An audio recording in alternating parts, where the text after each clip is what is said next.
friends, welcome to my channel After School Tuition Classes. In this video I will explain class 8 chapter 11 mensuration introduction. mensuration का introduction के बारे में बताऊंगे, जिसमें आपके सभी shapes जो हैं उनके formulas वगैरह डिस्कस करेंगे, जिससे आपको क्वेश्चंस करने में काफी हेल्प मिलेगी. क्लियर? अब मेंसुरेशन क्या होता है? मेंसुरेशन होता है मेजरमेंट आता है. किसका मेजरमेंट होता है? बोलिए.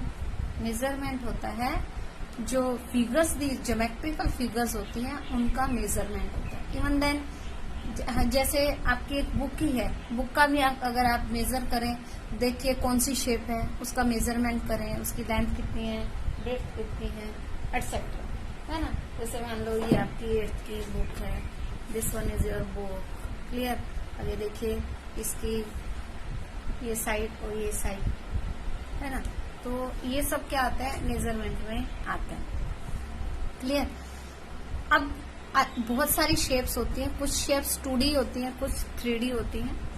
तो हम 2D और 3D दोनों शेप्स के बारे में जानेंगे. अब एक इनमें आएगा शेप्स का पेरीमीटर और एक आएगा एरिया. अब पेरीमीटर क्या होता है और एरिया क्या होता है? पेरीमीटर क्या होता है कि कोई भी शेप है उसकी जो बाउंड्री होती है उसका मेजरमेंट, टोटल मेजरमेंट क्या कहलाता है? पेरीमीटर. जैसे this is a square. Clear? अब इसका यहां से अगर हमने स्टार्ट किया ABCD, क्लियर, A से B तक, B से C तक, C से D तक एंड D से A तक अगेन अगर हम मेजर करते हैं टोटल, तो दैट इज कॉल्ड पैरामीटर. ये सारा इसका जो बाउंड्री होती है वो क्या कहलाती है? पैरामीटर. और एरिया क्या होता है? ये 2D शेप्स की बात कर रही हूँ. ये इंटरनल जो पार्ट है वो सब इसका एरिया कहलाता है. क्लियर? अब हम करेंगे शेप्स के बारे में. ये शेप की फिगर और पेरीमीटर एंड एरिया. क्लियर? सबसे पहले हम लेंगे, जैसे हमने शेप लिया ट्रायंगल. ट्रायंगल की शेप कैसे? ट्रायंगल कई तरह से होता है. ठीक है, ये ट्रायंगल की शेप. अब ये इसका क्या है? बेस. इतनी जो लाइन है ये हमारी क्या है? बेस. और ये इसकी हाइट. ये बेस है और ये इसका हाइट. अब इसका पैरामीटर काउंट करना है, तो पैरामीटर काउंट करने के लिए हम क्या करेंगे? इसकी सारी साइड्स का टोटल ले लेंगे. अब साइड को आप कुछ भी नाम दे सकते हैं, ABC नाम दे दीजिए, या साइड प्लस साइड कर दीजिए, या सम ऑफ ऑल साइड्स. तो हम यहाँ लिख देंगे ऐसे, सम ऑफ ऑल साइड्स. ये ऐसा मैंने इसलिए लिखा है ताकि क्या, अब यहाँ पर अगर आपके PQR दिया हो तो बच्चे कंफ्यूज हो जाएंगे कि टीचर ने तो हमें ABC लिखवाया था, A + B + C, लेकिन यहाँ तो PQR है, तो क्या करें? XYZ है, तो क्या करें? इसलिए है कि जो सम ऑफ ऑल साइड, जो इसकी साइड्स हैं उनका जो टोटल होगा दैट इज आवर पैरामीटर. और एरिया क्या होता है? 1/2 इंटू बेस इंटू हाइट. 1/2 ये बेस है और ये हाइट है. ये हमें दिया हुआ होगा तो उसको हमको फाइंड करना है. ये फिर है रेक्टेंगल. ये सब शेप्स हम लोअर क्लासेस में ऑलरेडी कर चुके हैं. अब रेक्टेंगल का क्या होता है कि रेक्टेंगल की ऑपोजिट साइज जो होती हैं वो इक्वल होती है. क्लियर? और ये जो है ये लेंथ है और ये क्या है? ब्रेड्थ. इसको विड्थ भी कई जगह लिखा हुआ आता है, विड्थ, और कहीं होता है ब्रेड्थ. ठीक है? और ये ऑपोजिट साइड्स इक्वल होती हैं. ये दोनों L है और ये दोनों B है. क्लियर? अब इसका पैरामीटर कैलकुलेट करना है. जैसे मैंने अभी आपको क्या बताया था, इसमें ही एग्जांपल में बताया, यहाँ से लेके यहाँ सब हर किसी में, ठीक है, जो 2D शेप्स की बात कर रहे हैं, तो ये L + B + L + B, 4 side को प्लस कर देंगे तो क्या आ जाएगा? हमारा पैरामीटर आ जाएगा. देखिए L + L + B + B.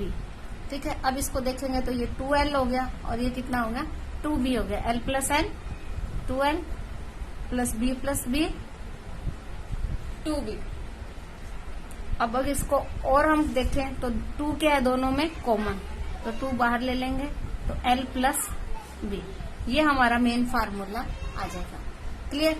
अब अगर इसका एरिया लेना है तो एरिया क्या होगा लेंथ इंटू ब्रेथ, यानी l into B, that is our area. अब हमें करना है स्क्वायर। स्क्वायर के लिए स्क्वायर का भी फार्मूला इजी है, ये आप तो ऑलरेडी कर चुके हैं।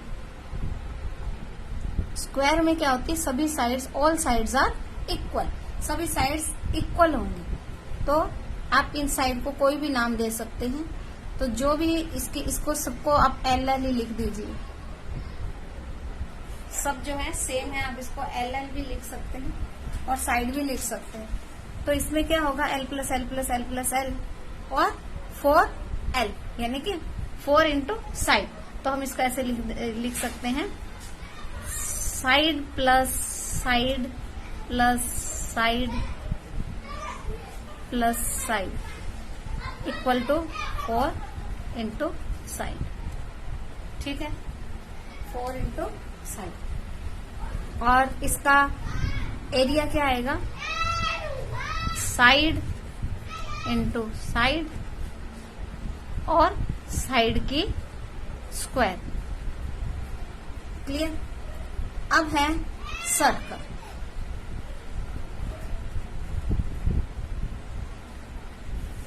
सर्कल, अब सर्कल में एक ये सेंटर पॉइंट होगा आपका, और सेंटर पॉइंट से ये हाफ लास्ट लाइन तक, कॉर्नर तक हम जाएंगे तो ये क्या कहलाती है आर। शॉर्ट में इसको आर कहा जाता है, ये होता है रेडियस।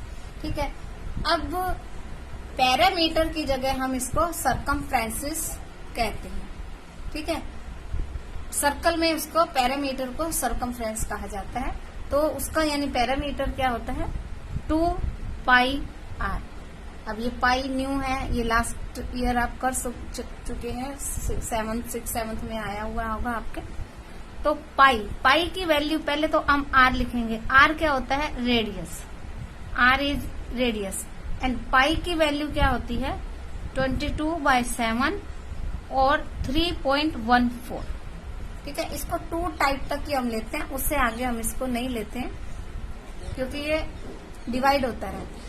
अब इसका एरिया फाइंड करने का फार्मूला होता है पाई आर की पावर 2, यानी pi into r into r, यानी 2 टाइम आर कर देते हैं। क्लियर। अब एक चीज और है कि कभी कभी आर की जगह हमें डी लिखा हुआ होता है, और डी क्या होता है डी होता है डायमीटर। डायमीटर यानी ये पूरा यहां से यहां तक, यानी पूरा जो इसका कोड होता है ये वाला, इसको क्या कहा जाता है डायमीटर। और डायमीटर ये मैं आपको एक्स्ट्रा से बता रही हूँ, डायमीटर क्या होता है 2r, यानी जितनी रेडियस है रेडियस का डबल कर देते तो डायमीटर आ जाता है। और r क्या होता है डायमीटर का हाफ। डायमीटर को 2 से डिवाइड कर देंगे तो ये हमारा क्या आ जाएगा रेडियस आ जाएगा। क्लियर। अब कई बार हमें फुल सर्कल की जगह सेमी सर्कल भी दिया होगा, तो सेमी सर्कल दिया होगा यानी उसको सेमी सर्कल को हम हाफ सर्कल भी कहते हैं। अब हाफ सर्कल दिया होगा तो ऑटोमेटिकली सर्कल का हाफ हो जाएगा, जो भी चीजें दी हुई हैं तो हमारा वो कैलकुलेट हो जाएगा। तो हम यहाँ पे लिख सकते हैं सेमी और हाफ सर्कल। तो उसको कैसे ड्रॉ करेंगे, इसको हम हाफ में कर देंगे। क्लियर। अब 2 पाई आ रहा है तो इसका हाफ हो जाएगा, यानी 1/2 इंटू 2 पाई आर, या 2 पाई आर डिवाइडेड बाय 2 कर दोगे तब भी आपका आ जाएगा। तो 2 से 2 कट गया तो क्या आया पाई आर, यानी कि इसका सरकमफ्रेंस यानी पैरामीटर ऑफ सेमी सर्कल क्या आया पाई आर, और इसका area 1/2 into pi r square. Clear. ये हमारा कुछ 2D की शेप्स जो आप ऑलरेडी जानते हैं उसके बारे में हुआ। अब कुछ शेप्स हम आगे और करते हैं।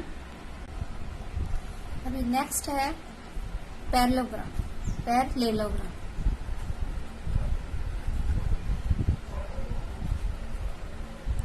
पैरेललोग्राम के आपको पता है ऑपोजिट साइड्स क्या होती हैं, इक्वल होती हैं।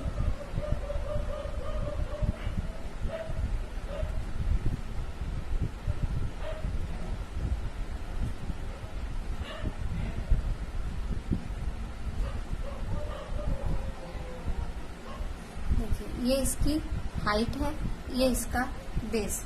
अब इसका एरिया फाइंड करना है तो इसका फार्मूला होता है base into height, base into height. और पैरामीटर इनका फाइंड करने की वैसे जरूरत नहीं है, लेकिन फिर भी इनका फार्मूला सबका, जो भी हम आगे शेप्स करेंगे, सबका एक ही है, sum of all sides, sum of all sides, जितने साइड्स दिए हैं उनका टोटल। नेक्स्ट है रोम्बस। रोम्बस में हम क्या लेंगे, इसका एरिया क्या आएगा 1/2 इंटू D1 इंटू D2। अब D1 और D2 ये जो इसके डायगोनल्स हैं, ये D1 हुआ तो ये D2, इन दोनों को अगर हम मल्टीप्लाई कर देते हैं 1/2 से तो हमारा क्या आ जाएगा रोम्बस, और सम ऑफ ऑल साइड्स ये सेम रहेगा। अब है ट्रेपेजियम।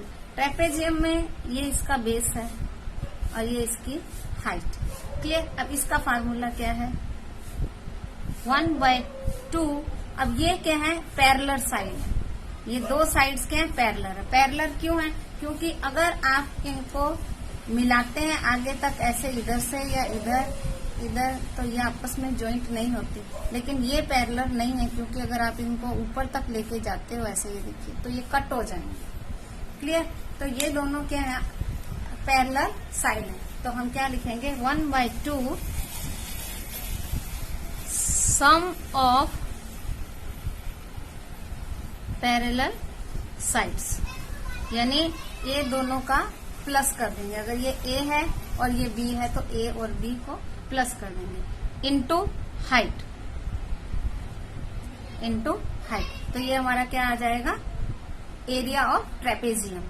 फिर सेम पैरामीटर सबका सेम रहेगा। अब है क्वाड्रिलेटर। क्वाड्रिलेटर में क्या है, ये दो हाइट्स हैं, एक ये हाइट दी हुई है और एक ये हाइट दी है, हाइट 1 एंड हाइट 2, और एक डायगोनल दिया। तो इसका फार्मूला क्या रहेगा 1/2 into diagonal, D for diagonal and H1 plus H2, यानी H1 और H2 को प्लस करेंगे, डायगोनल से मल्टीप्लाई करने के बाद उसका हाफ कर दिया जाएगा। तो ये हमारी शेप्स हो गई 2D शेप्स। अब हम